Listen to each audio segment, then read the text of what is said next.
시청자, 오늘 하루 만에 삼성전자가 110조를 남기고 메타가 10조를 맡기고 캐나다가 60조를 걸었는데 이 네 자리 숫자들이 같은 날 동시에 터진 게 정말 우연이라고 생각하십니까? 지금 시장에서는 이걸 다들 실적 잔치가 좀 몰린 하루라고 정리하고 있어요. 그 매체들 헤드라인 한번 훑어보세요. 삼성전자 어닝 서프라이즈, 메타파운드리, 계약, 캐나다, 잠수함, 수주, 하이닉스, 미국 상장 4개가 각각 다른 지면에 다른 이름으로 흩어져 붙어 있습니다. 그런데 정말 그게 다일까요? 왜 하필 이 4가지가 하루에 몰렸을까요? 그리고 12.3 계엄을 시도했던 세력들이 흔들려고 했던 게 정확히 뭐였는지 오늘 이 숫자들이 답을 하고 있다는 감 혹시 느끼셨습니까? 한 가지 팩트만 먼저 짚어드리겠습니다. 오늘 나온 삼성전자 110조 예상, 이걸 낸 사람이 상반기 국내 1등 애널리스트예요. 그리고 실적 발표를 정확히 하루 앞두고 냈어요. 하루 전에 자기 이름 걸고 이 숫자를 던졌다는 건 이미 안에서 계산이 끝났다는 뜻입니다. 그래서 오늘 이 영상은 표면에서 3층을 내려갑니다. 표면에서는 이 4개가 뭔지, 그 아래에서는 왜 하필 지금인지, 마지막에는 다음에 오는 파도가 뭔지 순서대로 짚어드리겠습니다. 이건 단순한 삼성전자 분기 실적 이야기가 아닙니다. 대한민국이 조용히 그러나 결정적으로 미국과 중국 사이에 기술적 캐스팅 보트를 쥐게 된 순간의 지표들이 하루에 몰려서 표면 위로 올라온 겁니다. 여기서 한 가지 꼭 짚어야 될 게 있어요. 오늘 조중동 계열 매체가 이 4개를 각각 개별 뉴스로만 다뤘어요. 지상파 구시 뉴스에서는 잠수함 소식만 나왔고, 경제 매체에서는 삼성 실적만 붙었고, IT 매체에서는 하이닉스 지연 리포트만 다뤘어요. 이 4개를 하나의 그림으로 연결해서 다룬 지상파 매체가 오늘 있었냐? 이 질문 한번 던져보세요. 저는 못 찾았습니다. 아무도 이걸 하나의 그림으로 안 읽는다는 거, 그거 자체가 시그널이에요. 그래서 이 영상은 3층을 따라 내려갑니다. 첫 번째, 하루에 겹친 4개 숫자의 정체가 뭔지. 두 번째, 왜 하필 지금 이 시점에 겹쳤는지. 세 번째, 이 다음에 어떤 파도가 오고 있고 그 파도가 국내 정치와 어떻게 엮이는지 순서대로 가시죠. 먼저 첫 번째 사건, 삼성전자 110조 예상입니다. 내일 아침에 삼성전자 2분기 잠정 실적 발표가 있는데요. 오늘 나온 리포트 중 하나가 시장의 이목을 다 끌었어요. 리포트를 낸 애널리스트가 상반기 국내 1등입니다. 삼성전자 실적을 자로잰 것처럼 맞추는 걸로 유명한 분이에요. 그런 사람이 실적 발표를 정확히 하루 앞두고 낸 숫자가 110조입니다. 시장 컨센서스는 85조 언저리였어요. 다시 말해 이 리포트 한 장이 시장 예상을 25조 뛰어넘은 겁니다. 물론 이번 분기에는 노조 성과급 관련 충당금을 반영할지 안 할지가 변수였어요. 삼성이 최근에 노사 합의로 성과급을 크게 주기로 했잖아요. 그걸 이번 분기에 다 털면 이익이 그만큼 깎이거든요. 그런데 이 리포트는 성과급 관련 충당금을 다 반영하고도 순이익 90조가 남는다고 잡았습니다. 다시 한번 말씀드리면 다 털어내고도 순이익 90조입니다. 지난 분기 삼성전자 순이익이 57조였어요. 그때도 세계에서 돈 제일 많이 버는 회사 3곳 안에 들었습니다. 그런데 이번엔 그걸 2배 가까이 뜁니다. 분기 순이익이 3자릿수 시대에 진입한다는 이야기예요. 팹리스도 없는 나라에서 종합 반도체 회사 하나가 이 스케일을 만들어냈어요. 이건 그냥 이번 분기 주안내로 넘어갈 사이즈가 아닙니다. 두 번째 사건, 메타의 10조 파운드리 계약이에요. 삼성 파운드리가 6개월 월간 기준으로 흑자 전환한다라는 뉴스가 오늘 오후에 붙었어요. 그런데 그것보다 더 큰 게 메타가 삼성전자의 10조 규모의 에이직 반도체, 즉 맞춤형 AI 반도체 발주를 검토하고 있다는 소식입니다. 여기에 이미 엔트로픽 대규모 수주도 삼성 파운드리 쪽으로 잡혀 있어요. 다시 말해 삼성 파운드리가 미국 하이퍼스케일러 2곳을 동시에 물었습니다. 이게 왜 큰 이야기냐면 TSMC 독점의 첫 균열이거든요. 미국 하이퍼스케일러 7사가 그동안 TSMC에 거의 몰빵을 했잖아요. 그런데 대만 해협 리스크가 계속 커지면서 얘네들 입장에서도 대만이 아닌 아시아 안전 옵션이 하나 필요해진 겁니다. 그 자리에 삼성이 들어갔어요. 이걸 그냥 삼성 파운드리 좋은 뉴스로 축소하면 안 됩니다. 지정학이 반영된 계약이에요. 세 번째 사건, 캐나다 60조 잠수함 수주입니다. 한화오션과 HD 현대중공업 컨소시엄이 유력하다는 이야기예요. 캐나다가 이번에 프랑스, 독일, 일본을 다 제쳤어요. 방산 시장에서 오래 자리 잡은 나라들입니다. 이걸 한국이 뚫었다는 겁니다. 오늘 매체 헤드라인에 미국도 놀란 결단력이라는 표현이 왜 붙었는지 아세요? 캐나다가 미국의 최우방이거든요. 미국의 우방이 잠수함 같은 전략 자산 계약에서 한국을 선택했다는 건 미국 국방부 내부 조율 없이 될 수 없는 일이에요. 다시 말해 미국이 사실상 승인했다는 뜻입니다. 이건 K방산이 네이터급 계약 단계에 진입했다는 신호예요. 폴란드, 루마니아, 노르웨이는 육상 무기 중심이었어요. 캐나다는 잠수함, 그것도 60조입니다. 이건 대서양 안보 축으로의 편입이라고 봐야 정확합니다. 네 번째 사건, SK 하이닉스의 미국 ADR 상장이에요. 7월 10일, 그러니까 이번 주 금요일에 상장 예정입니다. ADR이 뭐냐 하면 한국에 있는 원주식을 그대로 두고 미국 시장에는 그 원주식이 있다는 걸 보증하는 예탁 증서를 상장하는 방식이에요. 새로 회사를 미국에서 태어나게 하는 게 아니라 이미 태어난 회사의 신분증 사본 한 장을 미국 시장에 갖다 놓는 겁니다. 절차가 훨씬 짧죠. 여기서 질문, 왜 하필 지금 미국 상장이냐? 이게 오늘 표면 뉴스의 마지막 조각이자 다음 층으로 넘어가는 문입니다. 여기까지 들으시고 이런 생각 드실 수 있어요. 결국은 실적 잔치 아니냐. 삼성이 돈 벌었고 파운드리가 계약 땄고 조선이 수주했고 하이닉스가 미국 갔고 좋은 뉴스가 몰린 하루다. 여기서 마무리하고 싶어요. 저도 그렇게 하고 싶은데 이쯤에서 다들 놓치고 있는 부분이 하나 있어요. 이 네 개가 왜 같은 날에 겹쳤는지 시간표를 한번 되짚어 봅시다. 삼성전자 실적 발표 타이밍은 삼성 이사회가 결정합니다. 메타 계약 발표는 양쪽 홍보팀이 조율해요. 캐나다 잠수함 발표는 캐나다 총리실 일정에 맞춥니다. SK 하이닉스 ADR은 7월 10일로 확정된 지 이미 오래됐어요. 이 네 곳이 각각 완전히 다른 조직입니다. 그런데 하필 같은 주에 몰렸어요. 그럼 우연입니까? 우연일 수도 있죠. 그런데 여기 결정적인 변수가 하나 있어요. 트럼프 미국 대통령이 8월 1일부터 상호관세 카드를 본격 시행하겠다고 예고했습니다. 다시 말해 7월 첫째 주는 한국이 미국을 향해 우리는 미국 반도체 생태계에 이 정도 기여하고 있고 미국의 대서양 안보에 이 정도 참여하고 있다라고 각인시킬 수 있는 마지막 창이었던 겁니다. 이 각인이 8월 관세 협상 테이블에서 어떤 무게로 작동할까요? 한국이 반도체 파운드리로 미국 대기업 두 곳을 물었고 대서양 안보의 잠수함으로 들어갔고 미국 자본시장에 하이닉스를 얹었어요. 이걸 관세로 때린다는 게 트럼프 참모 입장에서도 쉬운 결정입니까? 오늘 이 네 개는 각자 우연히 겹친 게 아니라 협상 카드 네 장이 같은 주에 테이블 위로 올라간 겁니다. 여기서 이 이야기의 성격이 완전히 달라져요. 실적 잔치가 아니라 지정학 카드 게임의 개막이에요. 문제는 여기서부터입니다. 그럼 왜 이렇게 됐을까요? 트럼프 2기의 반도체법 재검토와 상호관세 카드 다들 아시죠? 원래 이거 한국 압박용이었어요. 바이든 정부가 준 반도체법 보조금을 트럼프가 다시 만지겠다는 거고 관세로 협상 지렛대를 만들겠다는 거였습니다. 그런데 여기서 부메랑이 옵니다. 삼성전자와 SK 하이닉스가 트럼프 1기와 바이든 정부를 거치면서 미국에 이미 투자한 규모가 얼마입니까? 텍사스 삼성 파운드리, 펩, 인디애나 하이닉스 패키징 다 합치면 수백억 달러예요. 미국 정부가 이걸 되돌리게 만들면 미국 반도체 공급망 자체가 흔들립니다. 그러니까 처음엔 한국 압박용이었는데 카드가 뒤집힌 거예요. 오히려 미국 하이퍼스케일러 스스로가 삼성 파운드리에 자기 발주를 낙인시키기 시작했습니다. 메타 10조 계약이 정확히 이 지점에 있어요. 미국 기업이 한국에 돈을 맡기는 순간 이 관계를 관세로 흔들면 자기 발등을 찍는 구조가 됩니다. 두 번째 동기, 중국 견제가 만든 한국 특수예요.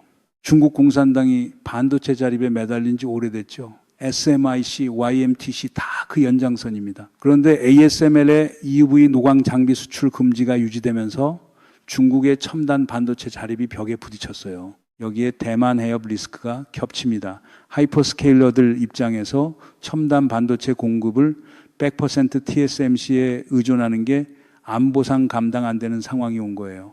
그럼 어디로 가야 합니까? 중국은 안 되고 대만은 리스크가 크고 그 자리에 한국이 있습니다. 대만 지진 이후로 삼성 파운드리의 재평가가 시작된 흐름, 반도체 업계에서는 이미 알고 있었어요. 오늘 메타 계약이 그 흐름의 표면 신호입니다. 다시 말해 중국의 좌절과 대만의 리스크가 한국에게 지정학 프리미엄을 붙여준 거예요. 세 번째, K방산이 왜 지금 대서양까지 넘어갔는지. 우크라이나 전쟁 이후 서방 방산 업체들의 자체 생산 캐파가 붕괴됐어요. 유럽 방산 라인이 우크라이나 공급을 못 따라가면서 재고가 다 털렸습니다. 그 공백을 한국이 폴란드, 루마니아, 노르웨이에 K9 자주포와 K2 흑표로 채웠어요. 여기까지는 육군 무기 중심이었습니다. 그런데 이번 캐나다 잠수함 60조는 해군 전략 자산이에요. K방산의 결이 완전히 달라진다는 신호입니다. 여기서 타이밍을 한번 보세요. 캐나다 발표가 왜 하필 7월 첫째 주였을까요? 트럼프 관세 시행이 8월 1일이에요. 미국은 캐나다와 관세 협상도 걸려 있는 상황이잖아요. 캐나다가 미국의 우방이면서 한국과 60조 안보 계약을 지금 이 시점에 발표한다는 것. 미국이 여기 반대하기가 아주 어려운 창을 캐나다가 골랐다는 뜻이에요. 이건 우연히 발표된 게 아닙니다. 네 번째 동기가 가장 중요한 층인데 국내 매체가 오늘 이걸 왜 하나의 그림으로 안 읽는지에 대한 이야기예요. 조중동 계열 매체가 오늘 이 네 개를 각각 개별 뉴스로만 다뤘어요. 왜 그럴까요? 이 네 개를 하나의 그림으로 읽는 순간 답이 하나 나옵니다. 이건 지금 정부의 산업 정책 방향이 만든 결과다라는 답이요. 이 답이 매체 라인 입장에서 불편해요. 그래서 어떻게 프레임하냐면 역대 정부가 다 노력한 결과다라는 프레임으로 지금 정부의 몫을 희석시킵니다. 물론 산업 성과는 여러 정부에 걸친 축적이에요. 그건 맞아요.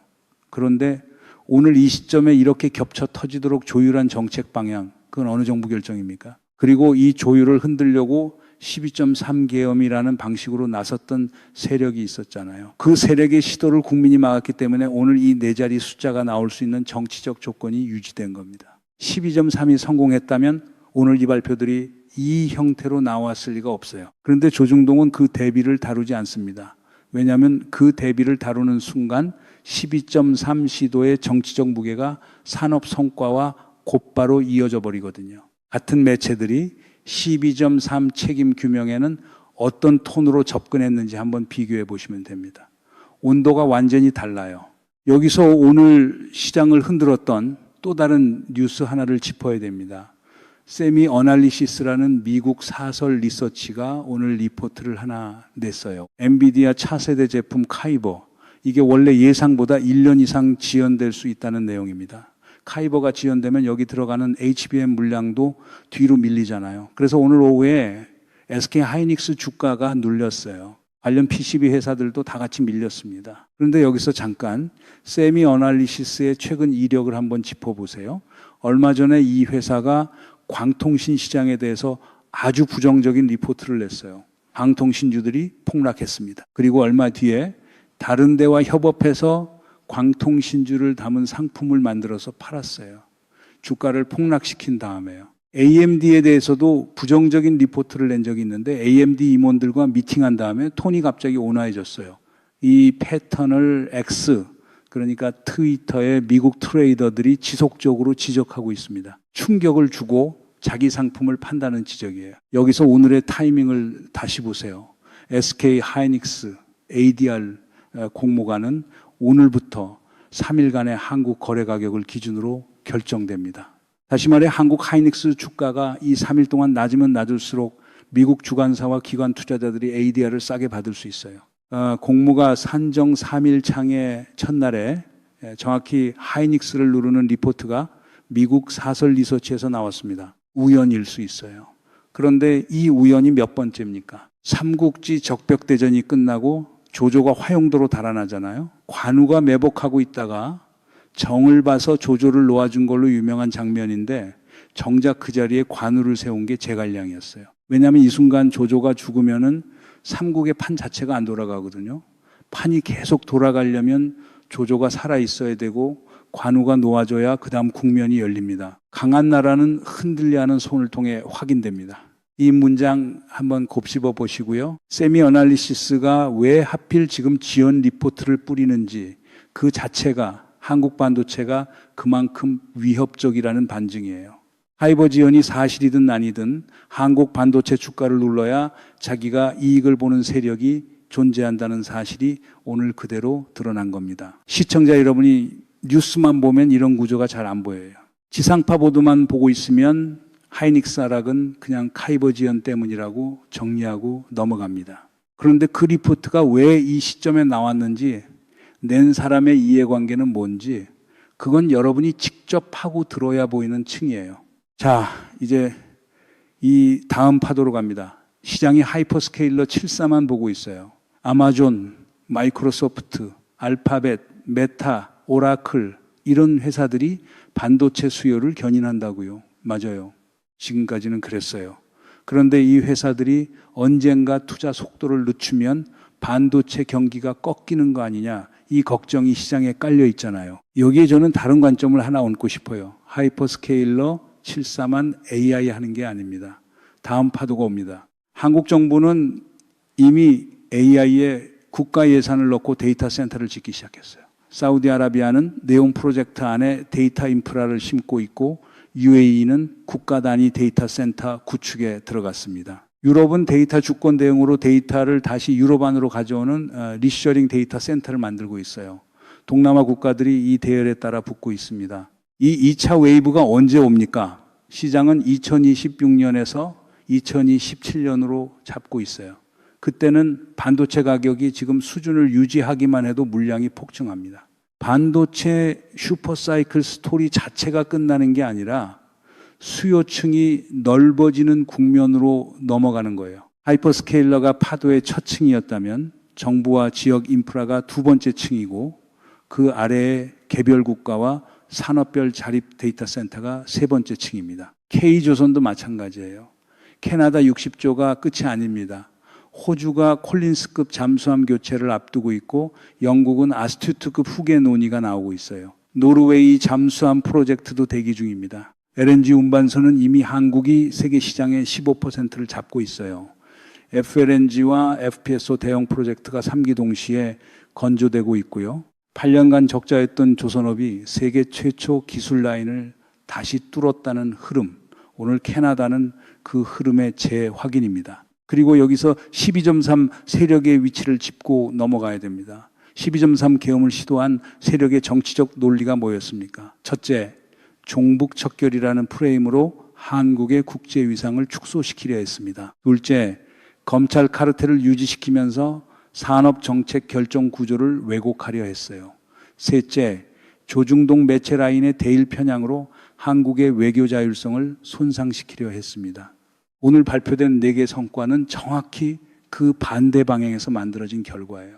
국제 위상은 축소가 아니라 확장 방향이었고, 산업 정책은 왜곡이 아니라 재조정 방향이었고, 외교는 대일 편향이 아니라 균형 방향이었습니다. 이 대비가 우연입니까? 저는 아니라고 봅니다. 12.3 이전과 이후의 산업 정책 방향의 차이가 오늘 이 4자리 숫자로 표면화된 겁니다. 영상 처음에 이 질문을 던졌어요. 이 4자리 숫자가 같은 날 겹친 게 정말 우연이냐고요. 지금 이 지점에서 되짚어보면 사실 그 질문 자체가 반쯤 틀렸습니다. 우연이냐 아니냐가 아니에요. 진짜 질문은 왜 이 4가지가 겹칠 만한 구조가 만들어졌는지, 그거예요. 영상 시작할 때 여러분에게 익숙했던 프레임은 이거였을 겁니다.